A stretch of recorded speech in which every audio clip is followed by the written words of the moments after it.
The 2025 Strategic Management Retreat has come and gone, with top management executives comprising of the Chief of Staff to the Executive Chairman, coordinating directors, and special assistants sharing their views and experiences on its gains and impact. Retreat is usually what we do at the beginning of every year, to come back and retract and see how we have done, how we did it, and how we intend to do going forward.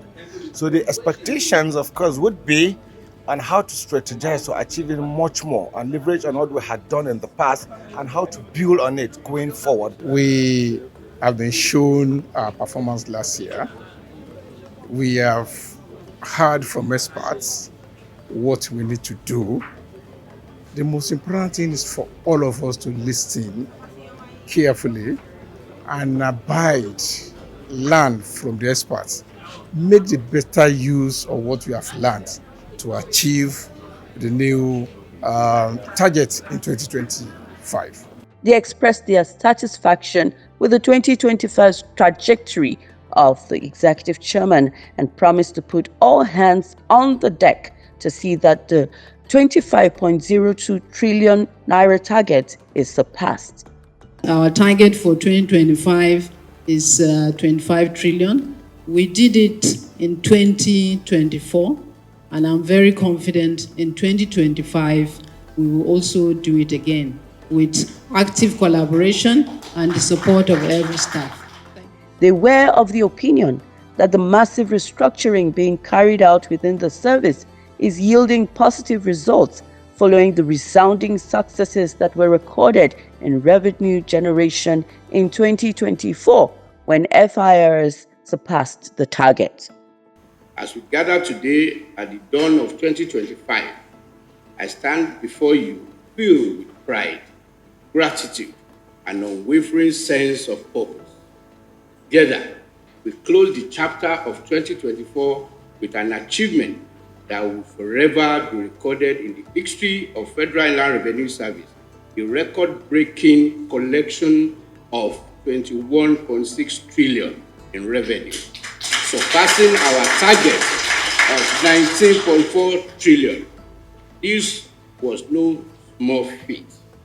It was the result of your resilience, professionalism, and dedication, coupled with the visionary leadership from all coordinating directors, special advisors, and our researchers, and a strategic focus on the pillars of people, technology, and process. Looking back on 2024, I am proud to reflect on the remarkable progress we achieved as an organization through determination, teamwork, and unrelenting commitment to excellence. We not only met and surpassed our separate critical milestones, from enhanced revenue generation to operational reforms, we have laid a strong foundation for what promises to be an even more impactful year in 2025. Chairman of the Federal Inland Revenue Service, Zach Adedeji, promised to make tax payment processes seamless and carry every taxpayer along every step of the way.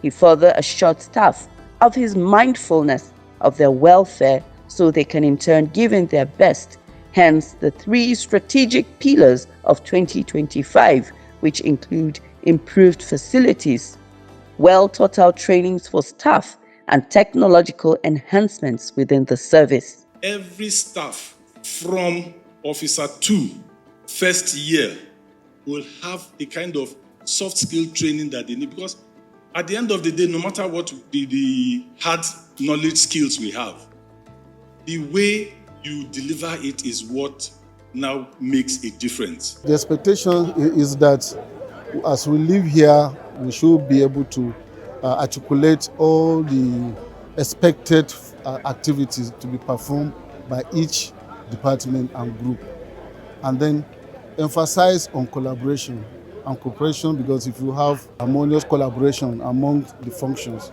it will greatly help in achieving our mandate. Yeah, Matlook is a very good year for the service, and also in terms of human resource, we also plan to ensure enhanced staff welfare and benefits so that staff will be motivated to perform. we're going to pursue the 3 Fs. F for friendly. We are going to be very friendly with our taxpayers. They are king.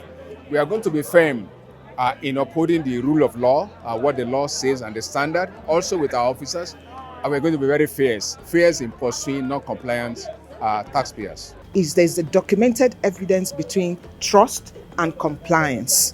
So the more the taxpayers, whom we are going to be treating like customers now, trust us, the more compliant they will be. So we are going to be focusing on building trust with our taxpayers, simplifying our processes, giving them all the information they need, educating them on their taxpayer rights and obligations, and showing them how, assisting them to comply. One of the major source or focus of my group this year is the government business operation. We want to ensure that every government MDA is monitored closely in detail in terms of their budget performance, in terms of the taxes that are due from their capital project execution. We also want to ensure that GIF means it has a handshake with tax promise, so that at a press of button you'll be able to see what is happening in GIF me. The taxpayer who have suffered such deduction are given appropriate credits that they deserve. Highlights of the event were paper presentations on economic reforms by renowned economists. Other speakers spoke on infrastructural, digital, as well as manpower enhancements and their benefits to the service. The growth of Nigeria, all the plans that we are making, everything that we have always been speaking about is really anchored more than 50% on what this organization can deliver in terms of revenue. Every parameter and every metric that we get to run this government or to run Nigeria efficiently is always going to be anchored on revenue.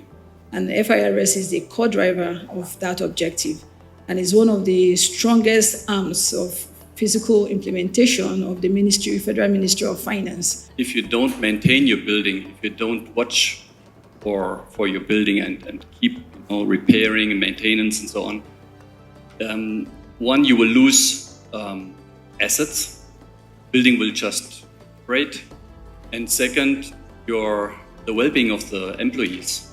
Nobody wants to work in an environment which is not nice. We're seeing that revenues have increased from 7.1% of GDP to 10.3% of GDP in 1 year.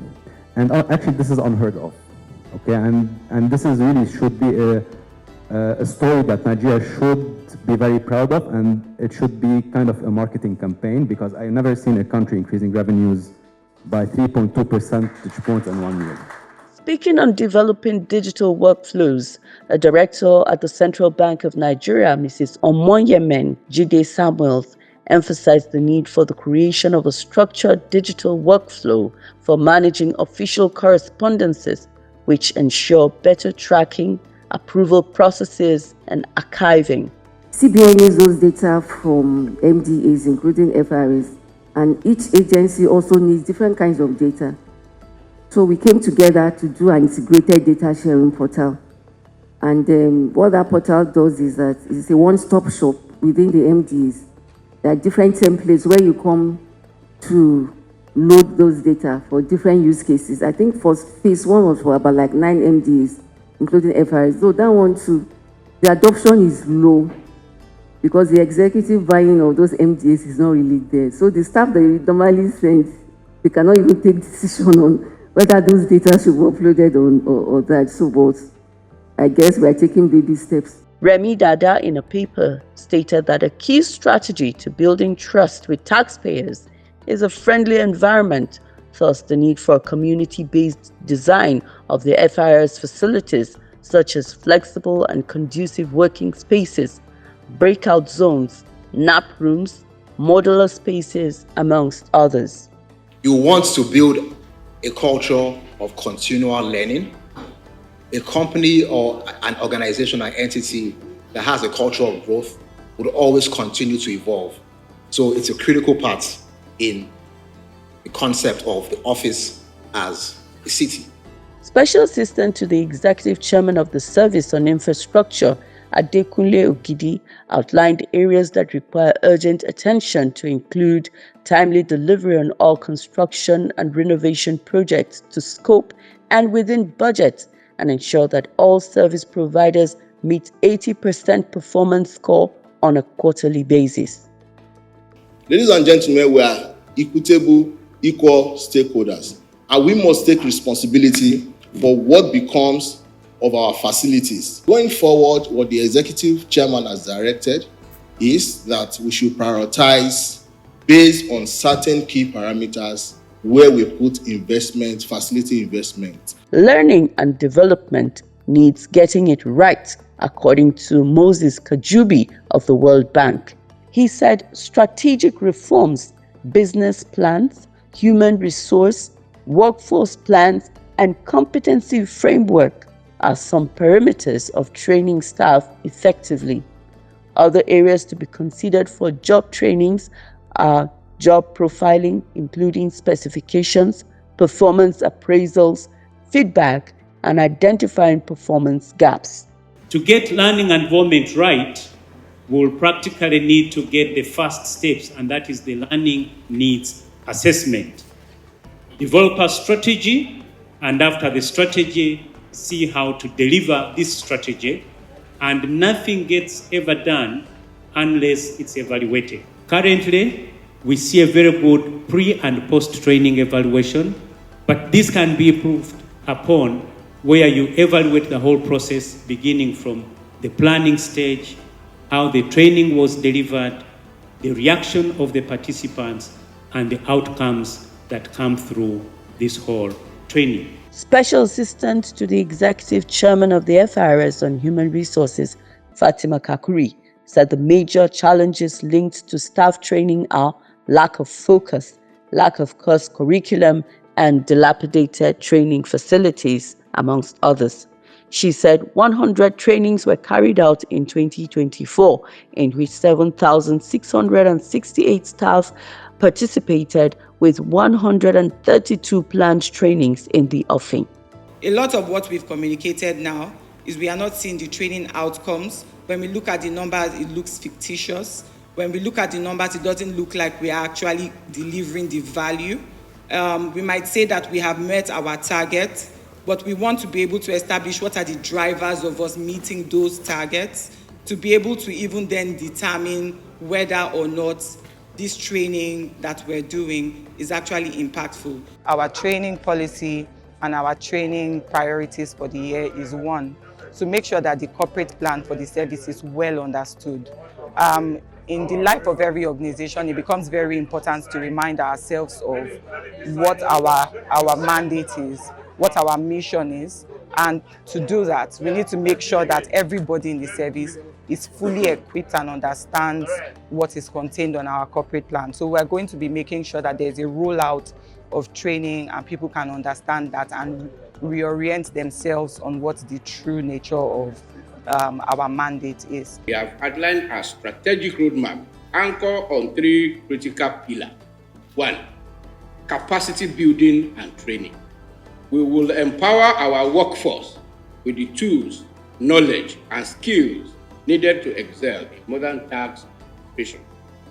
Through targeted high-impact training programs aligned with global best practices, we will enable you to navigate the complexities, embrace innovation, and provide stellar service to taxpayers. Infrastructure and facility enhancement. Second focus. This year, we will continue to invest in revitalizing our workplaces, ensuring they reflect the vision of world-class institutions. From modernized offices to sustainable practices, our facility will serve as an environment that fosters excellence and productivity. Third, and the last one, technological advancement. Technology will drive our transformation in 2025 by expanding our integrated tax administration system, unified national platform on collection, leveraging emerging technologies, and enhancing taxpayer-facing platform. We will create seamless, efficient, and transparent process that redefine the taxpayer experience. So we've actually set the tone And with our parameters, we have facility enhancement, staff training and capacity building, where that's my own area of interest, and technology integration. Increasing revenue in 2025, that is improving revenue in 2025 through collaboration and innovation is very important. So what we have identified is that collaboration is not only enough, but effective collaboration is what is key. So we're not only talking about external collaboration, but we also have to have a housekeeping by internally having effective collaborations between departments before we have effective collaborations outside. During the retreat, the FIRS Standard Operations Procedure Manual was launched. This manual seeks to enhance organizational performance and synergy among stakeholders, improve the alignment of field operations with FIRS strategic objectives, and provide management with feedback. We have this on our portal for free download, but it is not to be given to our taxpayers. It is only for our officers.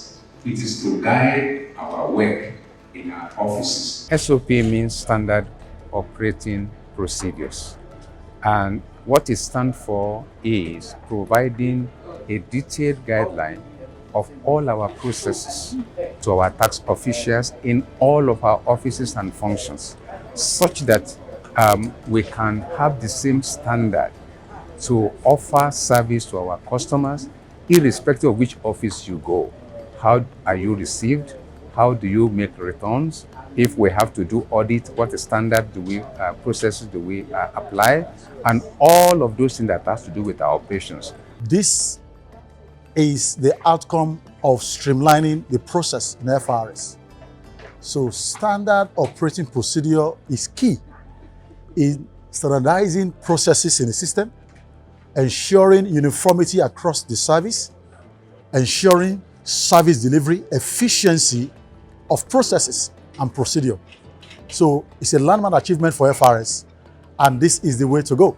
When we leave here, every member of staff understand what and where we're trying to go, and they then distill that into projects that are easily able to be approved by the chairman so that they can then get to work. So every project that we're going to do this year, we have a link to our performance, a link to our strategic pillars, and a link to our focus area.